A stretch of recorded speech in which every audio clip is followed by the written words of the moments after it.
श्री शिवाय नमस्तुभ्य।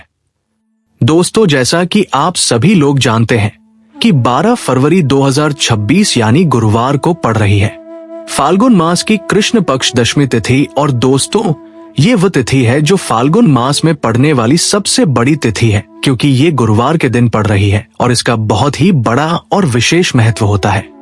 पूज्य गुरु जी ने कहा है कि अगर कभी भी मौका लग जाए और फाल्गुन महीने की दशमी तिथि गुरुवार को पड़ जाए तो आप लोगों को 7 चने की दाल वाला उपाय तो अवश्य ही करना चाहिए। इन दोनों का संयोग बहुत ही कम आता है। इसी के साथ में गुरु अपनी शिव पुराण कथा में बताया है कि इस दिन आपको 7 चने की दाल वाला उपाय तो आपको अवश्य ही करना चाहिए, क्योंकि ऐसा दिन पूरे साल में सिर्फ एक ही बार आता है। और दोस्तों, आप सभी लोग जानते हो कि गुरुवार दशमी तिथि का अगर सबसे बड़ा कोई उपाय है तो वो 7 चने की दाल वाला उपाय है। तो चलिए दोस्तों, उपाय को शुरू करते हैं। देखिए, ये इस फाल्गुन महीने के गुरुवार दशमी तिथि के दिन ये इतना खास होता है, इतना महत्वपूर्ण होता है। देखा गया है कभी कभी बड़े बड़े पूजा पाठ अनुष्ठान से जो मनोकामना पूर्ण नहीं होते, वो फाल्गुन महीने की गुरुवार दशमी तिथि के दिन एक छोटे से उपाय करने से ही आपकी मनोकामना पूर्ण होता है जाती है। और बहुत सारे ने इस उपाय को किया भी है और उनको इस उपाय को करने का फल भी जरूर मिला है। अगर आप लोग भी इस उपाय को करना चाहते हैं तो आप इस उपाय को पहले अच्छे से समझ लेना, सुन लेना, उसके बाद करना। आपको इस उपाय का फल जरूर मिलेगा। और इस उपाय को कर लेने से आपके घर में चाहे किसी भी प्रकार की दुख और समस्या क्यों ना चल रही हो, आपको उसका कारण भी नहीं पता है कि भाई ये समस्या किस कारण से चल रही है, उसका कुछ भी कारण हो सकता है, जैसे पितृ दोष हो सकता है या किसी भी तरह का मंगल दोष भी सकता है। तो इस दिन आप लोगों को यह वाला उपाय कर लेना है। ये एक ऐसा उपाय है जिस उपाय को अगर किसी विशेष दिन पर किया जाए तो भाई उस विशेष दिन का जो है वो तो हमें मिलता ही मिलता है, पर हमने उस दिन पर इस उपाय को किया है तो हमें उससे भी बड़ा फल मिलता है, और फल बहुत जल्दी मिलता है, क्योंकि आप इस उपाय को बहुत ही बड़े और विशेष दिन पर कर रहे हो। तो चलिए अब उपाय के बारे में बात करते हैं, लेकिन उससे पहले आप लोगों को ये जानना आवश्यक है कि आखिर ये उपाय किस समय करना है, किसको करना है और कैसे करना है। तो चलिए हम आगे आपको वीडियो में एक एक करके बता देते हैं।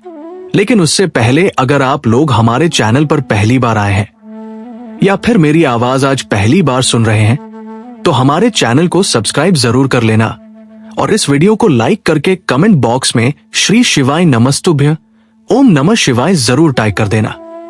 तो दोस्तों, इस 7 चने की वाला उपाय को हमें इस गुरुवार दशमी तिथि के दिन कैसे करना है, किसको करना है, किस समय करना है और कहां पर करना है, ये सारे सवालों के जवाब आपको इस वीडियो में मिल जाएंगे। और जो ये वीडियो देखेगा भाई, उसको 7 चने की दाल वाला उपाय जरूर दिया रहा है, करना चाहिए, क्योंकि इस दिन एक चने की दाल का भी बहुत ही बड़ा और विशेष महत्व होता है। और जब बात आ जाए 7 चने की दाल वाला उपाय की, तो ये सोने पर सुहागा वाली बात हो जाती है और ये एक बहुत ही बड़ा उपाय हो जाता है इस गुरुवार दशमी तिथि का। तो अब दोस्तों, इस 7 चने की दाल वाला उपाय को आखिर करना किसको है, सबसे पहले हम लोग वो बात जान लेते हैं। तो देखो, घर की जो बड़ी माताएं बहनें होती हैं, उन माताओं बहनों में से कोई भी एक बड़ी माता बहन इस वाले उपाय को कर सकती है। और दोस्तों, अगर आप चाहे तो अपने घर में से सभी सदस्यों को भी इस उपाय को करवा सकते हैं। अगर किसी व्यक्ति की खुद की कोई मनोकामना है, खुद की कोई दुख और है जो कि वह अपने लिए ही करना चाहता है, इस वाले उपाय को तो वो खुद अपने लिए भी कर सकता है। बाकी अगर कोई घर में से ऐसा है जो कि अपने पूरे घर परिवार की सुख और शांति के लिए ये वाला उपाय करना चाहता है तो भाई वह भी कर सकता है, उसमें भी कोई दिक्कत वाली बात नहीं है। कहने का मतलब यह है कि इस उपाय को हर एक सदस्य भी कर सकता है और पूरे घर परिवार के सदस्य के लिए घर की बड़ी माताओं बहनों में से कोई एक माता बहन भी कर सकती है। माताएं बहनें अगर घर में उपस्थित ना हो या ये वो उपाय ना कर पा रही हो तो फिर घर का कोई बड़ा सदस्य भी इस 7 चने की दाल वाला उपाय को कर सकता है, चाहे फिर वह पुरुष ही क्यों ना हो, उसमें कोई भी दिक्कत वाली बात नहीं है। उसके बाद में दोस्तों जो अगला प्रश्न निकल कर आता है वो ये आता है इस उपाय को लेकर कि आखिर इस उपाय को हमें किस समय करना है, सुबह के समय करना है कि शाम के समय करना है। तो देखो, इस वाले उपाय को आप लोग सुबह के समय भी कर सकते हो और शाम के समय प्रदोष काल में भी करते हो। अब अगर आप पूछो कि भाई साहब सबसे उत्तम समय कौन सा रहेगा इस 7 चने की दाल वाला उपाय को करने का, तो हम आपसे बस यही कहेंगे कि इस उपाय को आप सुबह के समय करेंगे तो ज्यादा बेहतर होगा। बाकी अगर प्रदोष काल शाम के समय भी करेंगे तो भी अच्छा होगा, उसमें कोई भी दिक्कत वाली बात नहीं है। तो अब दोस्तों जो अगली सबसे बड़ी और महत्वपूर्ण बात आती है वो आती है कि सुबह अगर हम उपाय को तो हमें कितने बजे से लेकर कितने बजे तक के बीच में करना है, और शाम के समय प्रदोष काल में करेंगे तो हमें कितने बजे से लेकर कितने बजे के बीच में करना है। तो देखो, सुबह जितनी जल्दी हो सके आप उपाय को करने की कोशिश करना। बाकी अगर किसी कारणवश लेट भी हो जाओ, थोड़ी देर भी हो जाए, तो 10 या 11 बजे तक भी आप उपाय कर लेना, पर 12 बजे से ज्यादा देरी ना हो, ठीक है, इस बात का ध्यान रखना। उसके बाद दोस्तों अगर शाम के समय पर प्रदोष काल की बात करें, प्रदोष काल का जो समय है होता है वो शाम के 6 बजे से शुरू हो जाता है।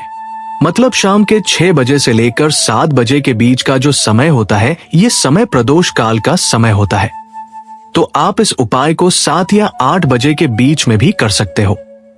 मतलब शाम के 6 बजे से रात 8 बजे के बीच में आप कभी भी इस वाले उपाय को कर सकते हो, उसमें कोई भी दिक्कत वाली बात नहीं। चलिए जानते हैं उस विशेष उपाय के बारे में। देखिए दोस्तों, पूज्य गुरु जी की कथा के अनुसार ही इस उपाय को आपको बहुत ही विस्तार से समझाने का प्रयास करेंगे, लेकिन उससे पहले वीडियो को लाइक करें।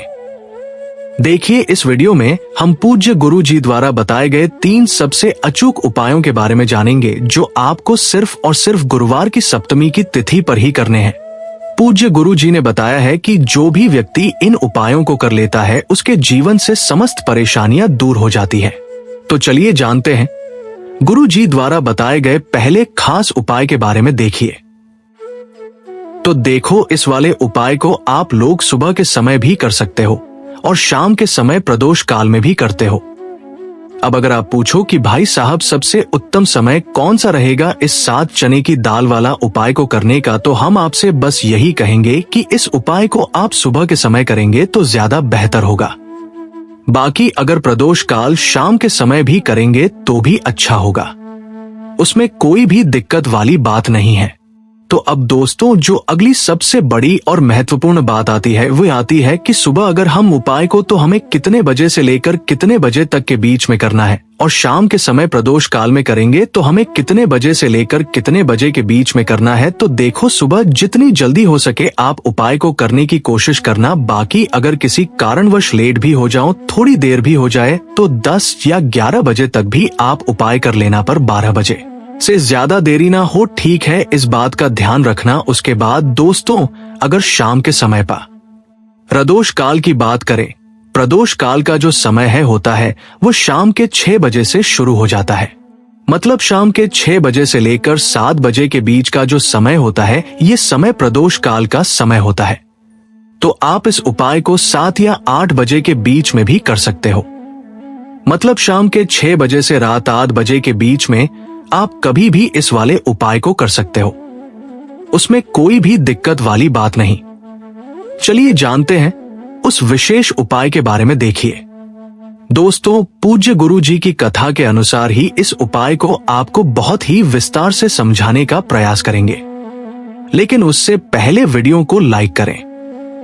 देखिए, इस वीडियो में हम पूज्य गुरु जी द्वारा बताए गए 3 सबसे अचूक उपायों के बारे में जानेंगे जो आपको सिर्फ और सिर्फ गुरुवार की सप्तमी की तिथि पर ही करने हैं। पूज्य गुरु जी ने बताया है कि जो भी व्यक्ति इन उपायों को कर लेता है उसके जीवन से समस्त परेशानियां दूर हो जाती है। तो चलिए जानते हैं गुरु जी द्वारा बताए गए पहले खास उपाय के बारे में। देखिए गुरु जी ने बताए हैं कि गुरुवार के दिन किया जाने वाला यह उपाय सबसे सर्वश्रेष्ठ है। इस उपाय के लिए आपको मात्र एक लोटा शुद्ध जल लेना है। जल आपको तांबे के पात्र के अंदर लेना है। इसी के साथ में आपको मात्र एक गुड़ का टुकड़ा लेना है और इसी के साथ में आपको लेनी होगी 7 की दाल। देखिए, चने की दाल को लेते समय ध्यान रखना है कि ये खंडित नहीं होनी चाहिए। ये चने की दाल जब भी हम गुरुवार के दिन शिवलिंग पर अर्पित करते हैं तो इससे हमारे जीवन के बड़े से बड़े संकट समाप्त होते हैं। अगर हमारे हाथ में धन प्राप्ति की लकीरें नहीं है, अगर हमारे जीवन में दुर्भाग्य के अलावा कुछ है ही नहीं, तो गुरु जी ने कहा है कि हम इस व्यासपीठ से आपको यकीन दिलाते हैं कि गुरुवार के दिन जब भी आपकी दाल वाला ये उपाय करते हैं तो इससे महादेव आपके हाथ की लकीरों को भी परिवर्तित कर देते हैं। तो दोस्तों, ये तीनों ही सामग्री लेकर के आपको पहुंच जाना है। भगवान शिव के मंदिर में देखिए, गुरु जी ने बताया है कि इस उपाय को आप सुबह से लेकर के शाम तक किसी भी समय कर सकते हैं। देखिए, शिव मंदिर पहुंचने के बाद आप जो एक गुड़ का टुकड़ा लेकर के गए हैं, सबसे पहले तो आपको उसे जल के पात्र के अंदर डाल देना है और आपको महादेव का स्मरण करते हुए ये एक लोटा जल धीरे धीरे शिवलिंग पर अर्पित करते जाना है। साथ ही साथ आपको श्री शिवाय नमस्तुभ्यम इस मंत्र का भी जाप करते रहना है। कम से कम 11 बार आपको इस मंत्र का जाप अवश्य करना है। अब दोस्तों, आपके पास जो चने की दाल है उन्हें आपको एक एक करके शिवलिंग पर अर्पित करते जाना है। चने की दाल आप एक एक करके भी समर्पित कर सकते हैं और एक साथ भी शिवलिंग पर अर्पित कर सकते हैं। देखिए, चने की दाल को समर्पित करने के बाद आपको बृहस्पति शवर महादेव से प्रार्थना कर लेनी है कि हमारे जीवन में जो भी संकट समस्या चल रही है, हम जो भी कार्य करते हैं उसमें हमें बार बार असफलता मिलती है। रुकावटें, संकट जीवन में लगातार बने हुए हैं। चारों तरफ से सिर्फ और सिर्फ निराशा ही हाथ लग रही है। तो अपने दुर्भाग्य को दूर करने के आपको बृहस्पति शवर महादेव से प्रार्थना कर लेनी है। पूज्य गुरु जी ने कहा है कि इस गुरुवार के दिन ये चमत्कारी उपाय करके देख लेना और आप स्वयं देखेंगे कि 1 या 2 महीने के अंदर आपके जीवन का जो दुर्भाग्य है वहां से पानी परिवार महासमाप्त होना प्रारंभ हो जाएगा। अब दोस्तों, हम जान लेते हैं दूसरे विशेष और चमत्कारी उपाय के बारे में। देखिए, इस उपाय के लिए आपको मात्र एक तुलसी जी की लकड़ी लेनी होगी। अगर आपके पास पहले से ही तुलसी जी की लकड़ी है तो उसका उपयोग आप कर सकते हैं, और यदि आपके घर में तुलसी जी का पौधा सूखा हुआ है तो वहां से भी आप तुलसी जी की मात्र एक लकड़ी ले सकते हैं। देखिए, इस उपाय के लिए आपको मात्र एक मिट्टी का दीपक लेना है। इसमें आपको शुद्ध घी का प्रयोग करना है और इस दीपक के अंदर आपको ये जो तुलसी जी की लकड़ी है इसे रख देना है। इस लकड़ी को आपको पूरा घी के अंदर डुबो देना है। चारों तरफ अच्छे से घी लगा देना है और आपको इस दीपक के अंदर इस लकड़ी को रख लेना है। देखिए, यदि आपको ऐसा लगता है कि तुलसी जी की जो लकड़ी है वो बहुत ही जल्दी से जल जाती है तो आपको एक कार्य करना है। आपने जो तुलसी जी की लकड़ी ली है उस पर आपको पूरी पर अच्छे से रुई लपेट देना है, यानी कि कॉटन जो होती है उसे अच्छे से लपेट देना है, जिससे कि यह जो लकड़ी है दिखाई ही ना पड़े। तो इस लकड़ी के ऊपर आपको लपेट लेनी है। अब इसी लकड़ी के ऊपर जो आपने रुई लपेटी है उस पर आपको अच्छे से घी लगा लेना है और उस दीपक के अंदर आपको इसे डाल देना है। अब देखिए, इस दीपक को आप भगवान विष्णु के वहां पर भी प्रज्वलित कर सकते हैं या फिर भगवान विष्णु के किसी भी स्वरूप के सामने आप इसे प्रज्वलित कर सकते हैं या फिर आपके घर में जो माता तुलसी जी का पौधा है वहां पर भी इस दीपक को आप प्रज्वलित कर सकते हैं। पूज्य गुरु जी ने कहा है कि जो भी व्यक्ति इस 12 फरवरी 2026 गुरुवार की दशमी तिथि पर या तुलसी जी की लकड़ी का दीपक प्रज्वलित कर देता है तो उसके जीवन में कभी भी धन संपदा की कमी नहीं होती है। देखिए, ये जो उपाय है आपने माघ में दशमी तिथि पर किया होगा, लेकिन इस बार फाल्गुन मास की दशमी तिथि है। गुरुवार का दिन भगवान विष्णु को समर्पित होता है और यह जो दीपक है हम विशेषकर भगवान के निमित्त ही प्रज्वलित कर रहे हैं। तो इस दीपक को आप इस महीने की गुरुवार की दशमी तिथि पर भी प्रज्वलित कर सकते हैं। देखिए, यह जो दीपक है विशेषकर आपको शाम के समय यानी कि सूर्यास्त के बाद ही करना है। अब दोस्तों, हम जान लेते हैं गुरु जी द्वारा बताए गए तीसरे बहुत ही चमत्कारी और विशेष उपाय के बारे में। देखिए, इस उपाय के लिए आपको एक बेल पत्र लेनी है और इसी के साथ में आपको 2 शमी पत्र लेना है। देखिए, आप जो बेल लेंगे वह कहीं से भी खंडित नहीं होनी चाहिए। इस बात का आपको विशेष रूप से ध्यान रखना है। देखिए, मान लीजिए कि यदि आपके पास बेलपत्र नहीं है तो आप भगवान शिव के शिवलिंग पर चढ़ी हुई बेलपत्र को पुनः शुद्ध जल से धोकर के उसका उपयोग भी कर सकते हैं। इसी के साथ में आपको मात्र थोड़ा सा लाल चंदन लेना होगा।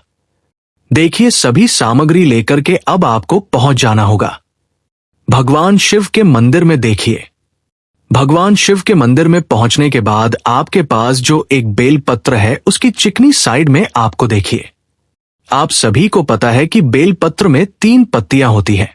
तो बेलपत्र की जो ऊपर वाली बड़ी पत्ती होती है और नीचे वाली जो 2 छोटी पत्तियां होती है, उनके ऊपर आपने एक एक लाल बिंदी लगाई हुई है चंदन की। तो इसी प्रकार से आपको यह बेलपत्र शिवलिंग पर अर्पित कर देना है। भगवान गतिमान का स्मरण करते हुए, गतिमान भगवान का स्मरण करते हुए आपके शरीर में या फिर आपके घर किसी भी सदस्य के शरीर में जो भी रोग है, उस रोग को दूर करने के लिए आपको भगवान से प्रार्थना कर लेनी है और फिर आपको वापस अपने घर आ जाना है। देखिए, इस उपाय के लिए गुरु जी ने कोई भी निश्चित दिन, निश्चित समय नहीं बताया है। तो इस उपाय को आप किसी भी दिन कर सकते हैं। आप लगातार इस उपाय को किसी भी दिन कर सकते हैं और हफ्ते में केवल एक दिन भी कर सकते हैं। गुरु जी ने कहा है कि यदि आपकी सा लोक पुरानी बीमारी है, वह भी भगवान गतिमान की कृपा से दूर हो जाएगी। तो दोस्तों, इस प्रकार से आज के इस वीडियो में हमने आपको गुरुवार की इस दशमी तिथि पर किए जाने वाले 3 बहुत ही चमत्कारी उपाय बताए हैं। जो भी आपके लिए उचित है, सरल है, उसे आप कर सकते हैं। तो दोस्तों, ये थे पूज्य गुरु जी द्वारा बताए गए कुछ बहुत ही खास उपाय। अगर आपको जानकारी अच्छी लगी हो तो वीडियो लाइक करिएगा। मिलते हैं फिर एक नए वीडियो के साथ। श्री शिवाय नमस्तुभ्य।